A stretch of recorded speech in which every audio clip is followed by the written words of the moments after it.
এ সময় হাতাহাতি ও বাকবিতণ্ডায় জড়িয়ে পড়েন তারা।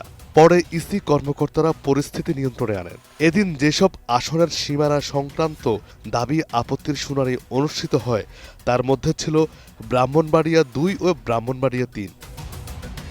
শুনানিতে অংশ নিয়ে ব্যারিস্টার রুমিন ফারহানা ইসির প্রকাশিত খসড়ার পক্ষে তার যুক্তি তুলে ধরেন। অন্যদিকে বেশ কয়েকজন খসড়ার বিপক্ষে